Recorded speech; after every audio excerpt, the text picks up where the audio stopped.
Ardhja në jetë e një fëmije është privilegj dhe përgjegjësi. Gjithsesi, jo çdo prind është i përgjegjshëm, për arsye të ndryshme, ato mund të vendosin t'i lënë fëmijët në jetimore për të vazhduar më pas jetën e tyre. Por bota ka shumë ngjyra, sepse ka dhe njerëz me një zemër të madhe që shtrin dorën e ndihmës për fëmijët e braktisur.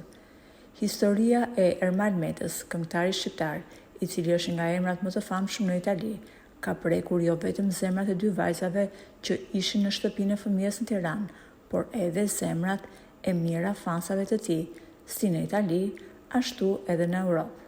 Edhe pse e ka mbajtur të fshehtë për më shumë se 3 vite, tashmë Ermali ka vendosur të flashapur. Ai ka birsuar 2 vajza adoleshente që prej vitesh jetonin në jetimore dhe i ka bërë pjesë të familjes së tij. Bashkëshortja e këngëtarit, Kiara, e ka mbështetur Ermalin, por pjesa më e dhimbshme e kësaj historie është deklarata që kanë bërë vajzat. Ato janë shprehur: "Ndoshta njerëzit nuk e dinë që kur dikush vjen për të adoptuar fëmijë, ne rrim në cep, sepse askush nuk do të marrë vajza adoleshente."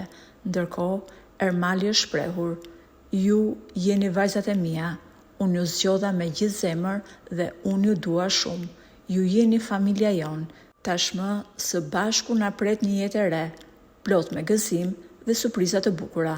Ky veprim i Ermalit ka patur ihon në mediat italiane, ndërkohë që këngëtari shqiptar i ka dhuruar të 2 vajzave nga Tirana një jetë të re dhe mjaft të bukur në Itali.